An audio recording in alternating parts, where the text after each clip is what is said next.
Thank you very much for being here this afternoon. Joining me are Lieutenant Governor Boyd Rutherford and our Budget Secretary David Brinkley. Tomorrow morning, we will be hosting the House Speaker, the Senate President, and all of the legislative fiscal leaders of both parties at Government House for breakfast and a fiscal summit meeting as we officially submit our FY 2019 budget.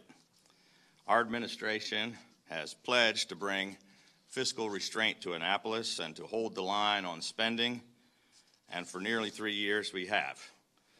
We vowed to fund priorities like education, transportation, health care, and the environment, and we have done exactly what we said we would do.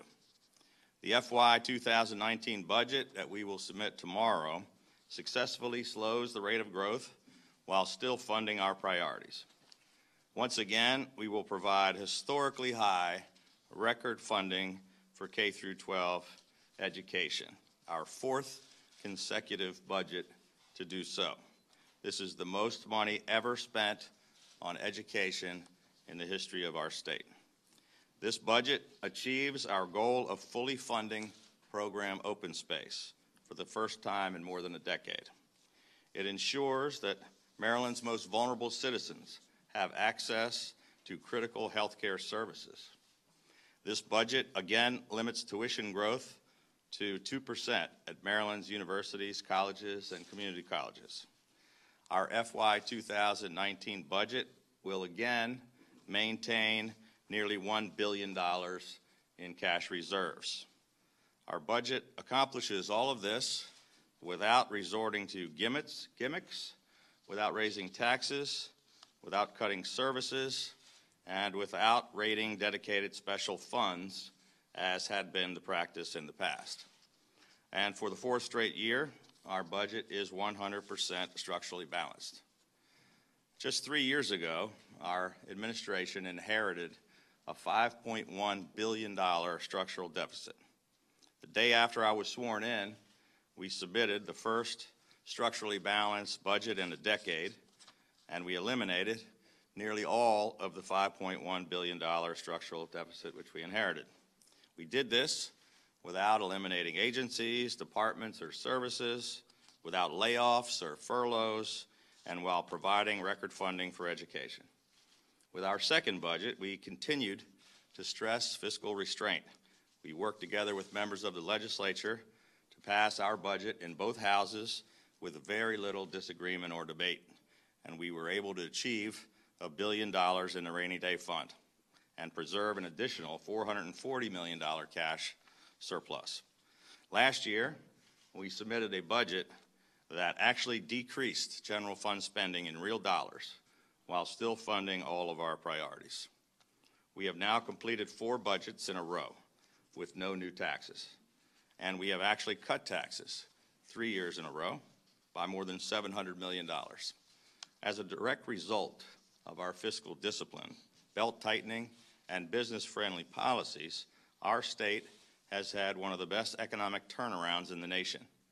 We had the best year for business in Maryland in 15 years. We had the best year for job growth in a decade.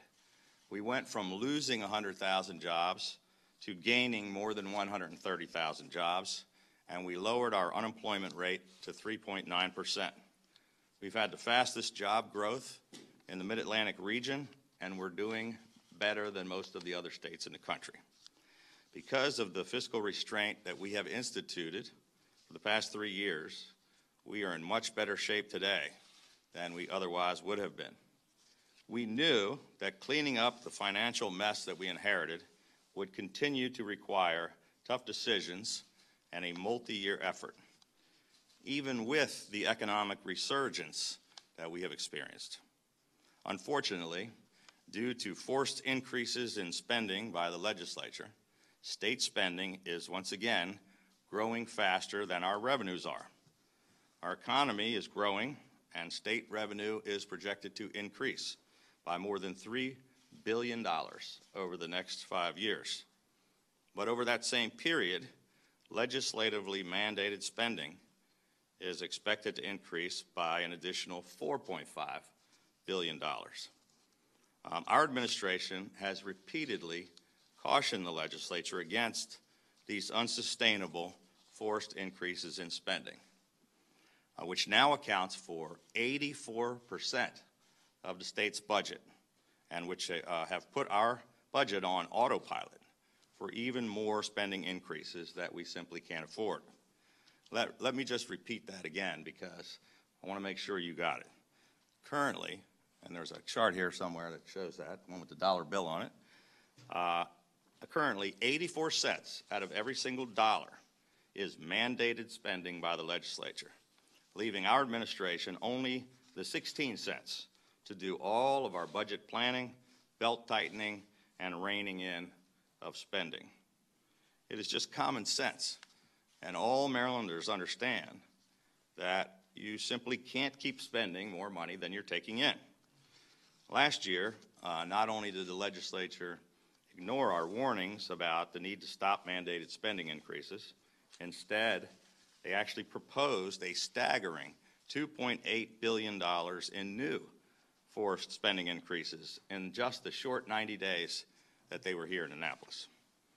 Fortunately, we were able to stop 85% of that from actually happening.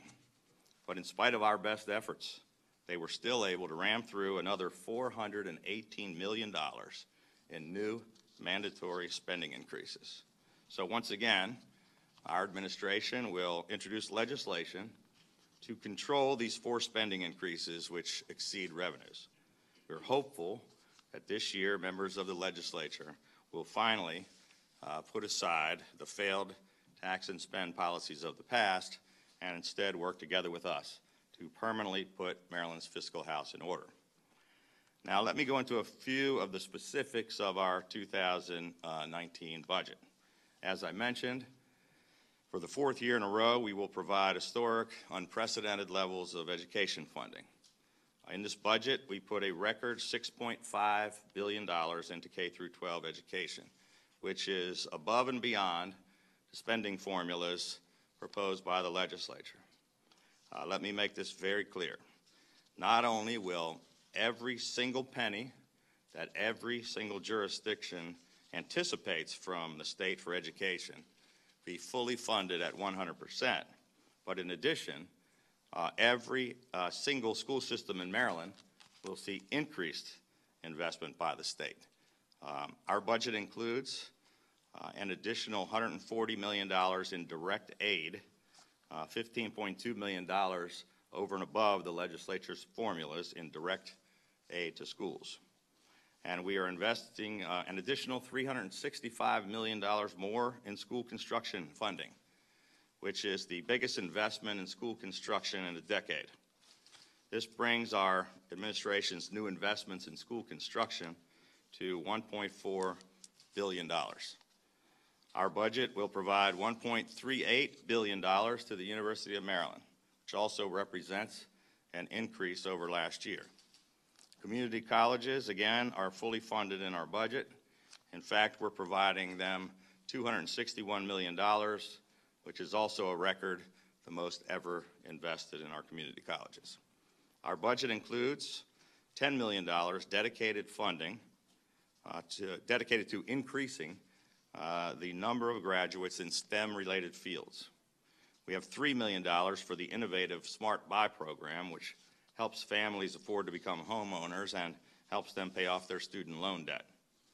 And we again provided additional investment in order to limit the tuition growth at our universities and colleges and community colleges to no more than 2%. Nearly 3/4 of our entire capital budget goes towards education. To keep adding jobs, growing our economy, and educating our workforce, our budget includes $10 million for 2 new tax credits established under the More Jobs for Marylanders Act, and an additional $6 million for our recently announced More Jobs for Marylanders Act 2.0 to expand this program and to target further job creation. We're including $8 million for the very successful EARN program. EARN stands for Employment Advancement Right Now. It's our nationally recognized job training and workforce development program. $5 million for computer science workforce initiatives to increase job readiness and diversity in this industry sector. Our budget dedicates another $13 million to combat the heroin and opioid crisis.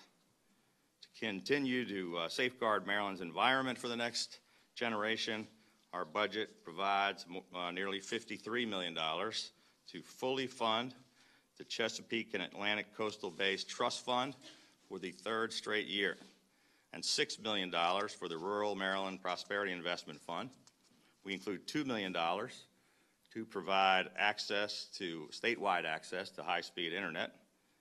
In public safety, we're investing $7 million to recruit and retain correctional officers at our state facilities, more than $8 million to upgrade and replace the aging fleet of Maryland State Police vehicles, $2 million for our new Maryland Criminal Intelligence Network to fulfill our commitment to restore highway user revenues. Our fiscal 2019 budget dedicates more than $230 million to local governments for infrastructure improvements. The previous administration had cut highway user revenues by 90%, which had a devastating impact on local road improvements and on county and municipal budgets. We will once again urge the legislature to work with us to restore this much-needed funding for local governments. For the fourth straight year, we are holding the capital debt limit line at $995 million, which, if maintained for the next 5 years, will save our state $740 million in interest and principal payments on our debt over the next 15 years. We will invest another $25 million for our very successful Project Core so that we can continue our work for blight removal in Baltimore City. And we provide funding for the revitalization of communities all across the state, including Hagerstown, Cumberland, Salisbury, and Columbia.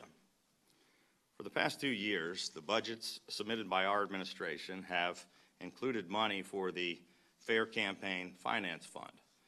As you may know, I'm the only person in state history to ever be elected governor by using public financing. In 2017, we proposed $1.8 million to restore this fund, and we put it in our budget. The legislature cut $800,000 of it and moved it someplace else.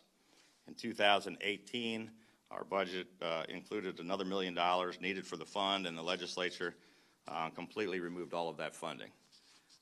We want to include money to restore this Fair Campaign Finance Fund, but this time we learned our lesson. We're going to see if the legislature stops playing games with this important funding before we agree to add it to the budget. So we'll reach an agreement with them, hopefully, and submit a supplemental budget to fix that.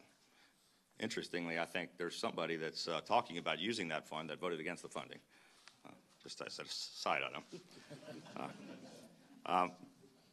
Finally, our 2019 budget includes tax relief for middle-class taxpayers, retirees, and small businesses.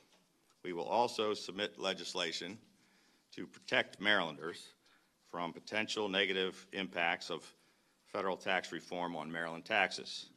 We expect to receive an analysis from Comptroller Francho in the next few weeks to determine exactly how Marylanders will be affected.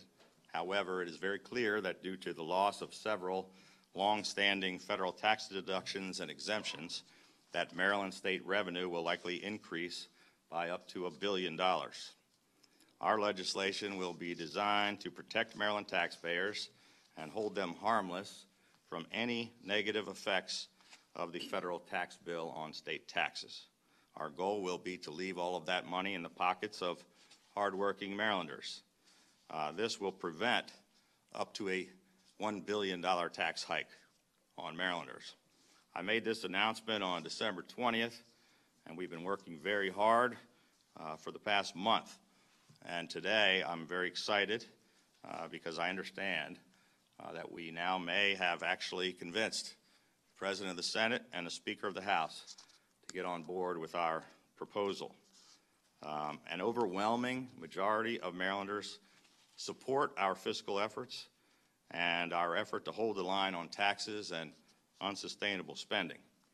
Over the next few days, as they do every year, members of the legislature, I'm sure, will find things in our budget that they don't agree with, or something that they feel is missing or that should be increased.